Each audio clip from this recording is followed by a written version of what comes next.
there's our chef's knife rough forged.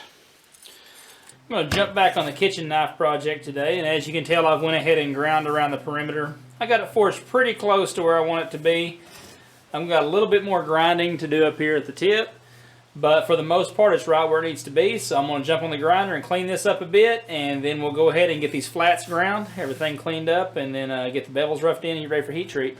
Alright, let's get after it. Alright, a couple of things before we get started grinding out the areas on the profile there. I'm using a wore out 36 grit belt instead of running one of my brand new belts on this. Also, I've used this machinist square here. I got this off of Amazon. They're not super expensive. You can use one of these to make sure that your work table and your platen are square. I've also used a Carpenter Speed Square before. Just whatever to make sure you're good here, so you don't grind your knife and think you've got this nice good finished edge on it and then find out that it's actually angled. So with that being said, let's get to work.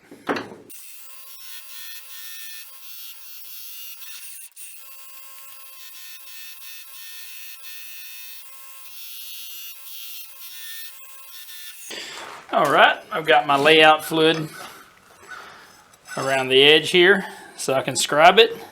You can also do the same thing with a Sharpie. So let's go ahead and get this marked.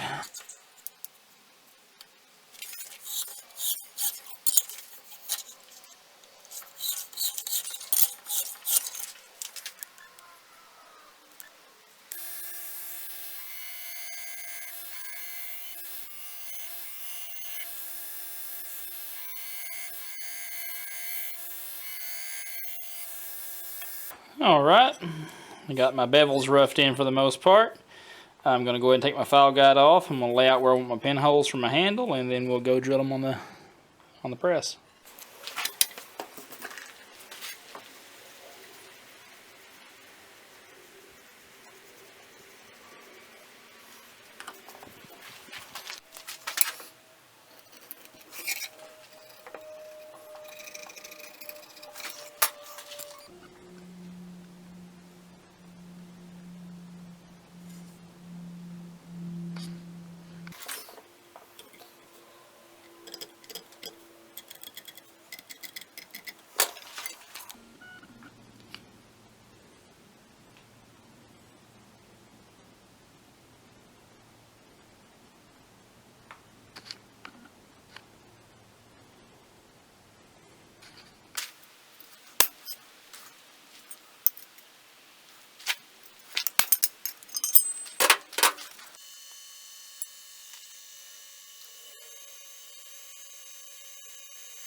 Alright, now that I've got the pinholes drilled, I'm going to come back in with this bigger bit, and I'm going to go drill a few extra holes in the handle for the epoxy to pass back and forth between the two scales, and then I'll chamfer all of the holes to make sure there's no burrs sticking up.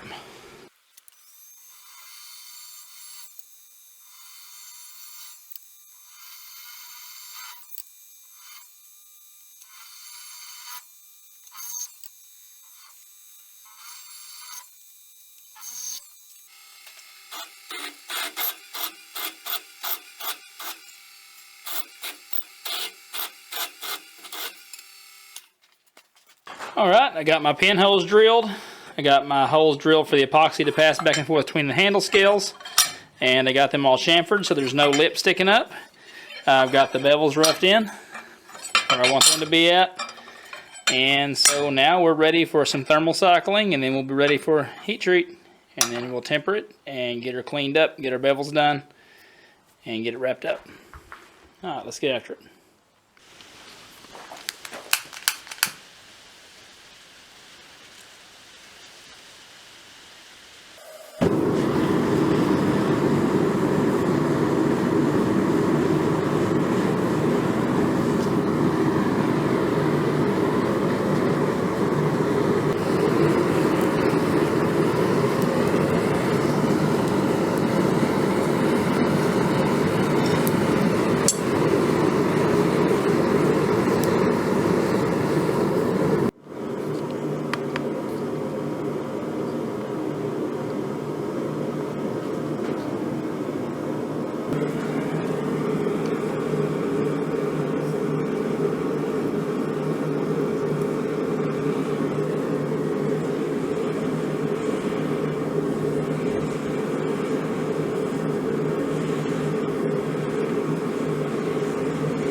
Alright, got the knife back out of the temper. So it's time to jump on the grinder and get these bevels finalized and then move on to hand sanding. So let's get to work.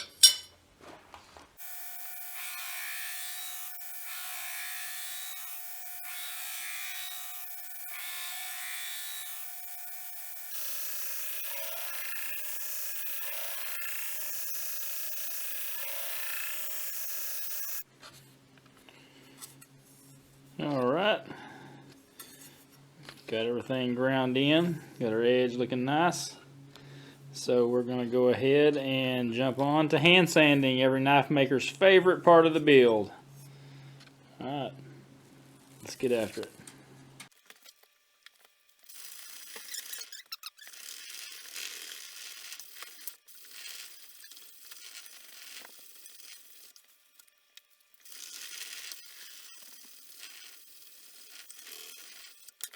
Alright, I've got the blade hand sanded up to a 600 grit finish.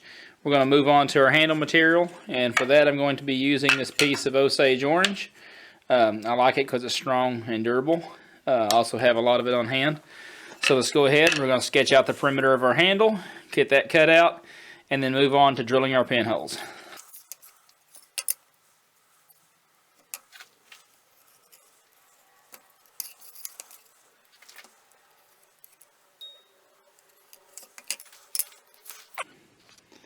Take these in there to the bandsaw and get them cut out.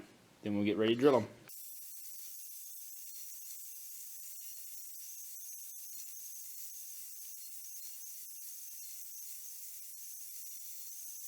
Alright, now the way I do my handles to drill the pins and everything is I use masking tape.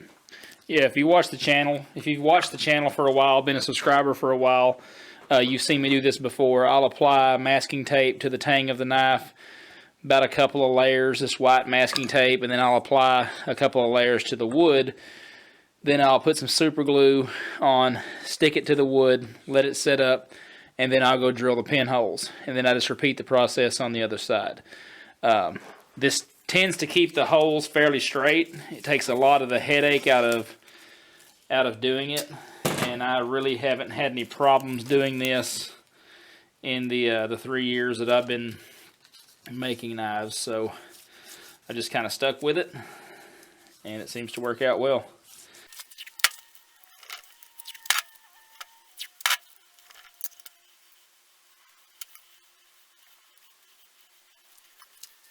Alright, if you notice here, we're fixing to get ready to drill the pinholes. I've got a piece of wood laying here on top of this.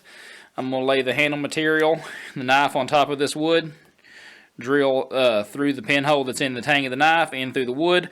This wood will keep any blowout from occurring on the outside of the handle material, because sometimes that can be a real pain and can even in some cases ruin the handle material you're using. So let's go ahead and get these pinholes drilled.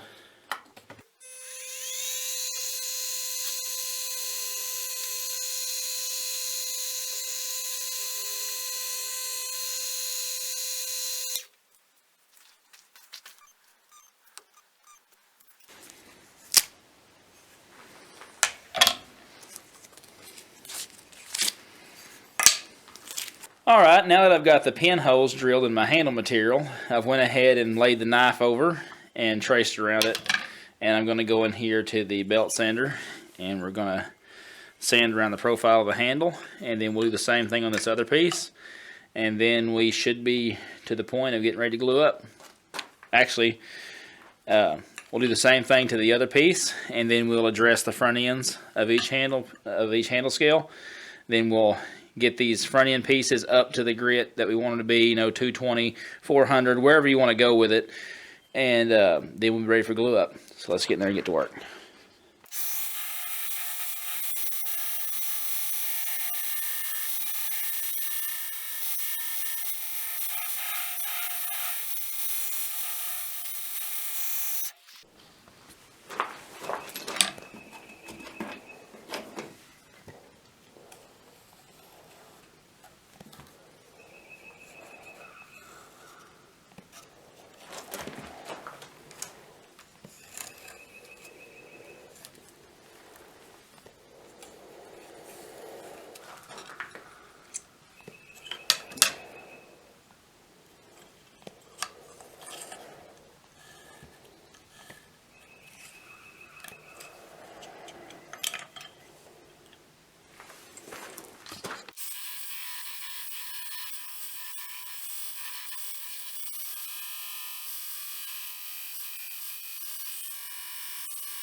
what I'd like to do next is come in here and just put a little line. I'll do that on each one.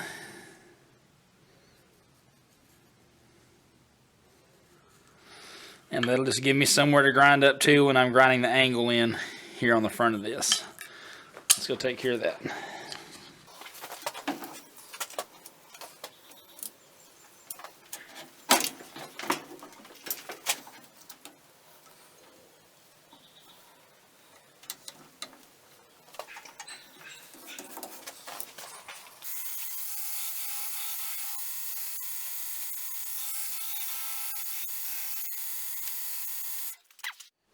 Alright, there's our front ends all roughed in.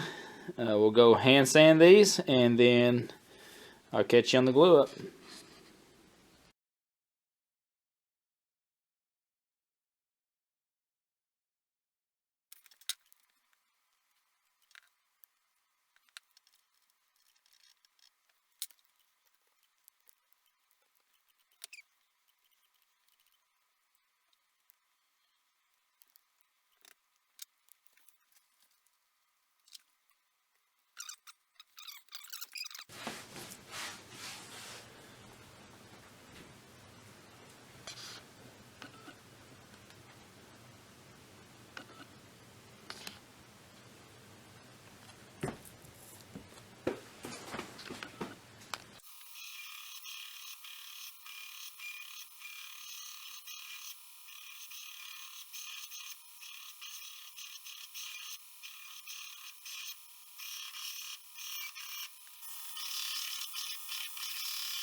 Alright, I got the handle rough shape for the most part, and so we're going to move on. To using these scallop belts. If you want to get into knife making and have some belts that make a huge difference, these right here, red labeled braces, where I bought these. Not very expensive. Got the assorted pack. It was like 20 bucks or something, $27. Worth their weight in gold. Let's get one thrown on the grinder, get back to work.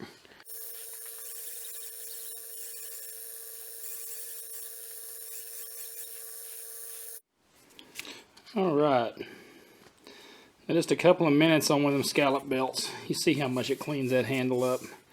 Nice and smooth, ready for hand sanding. And then finishing up with some oil, sharpening it up. Alright, let's get on the next step.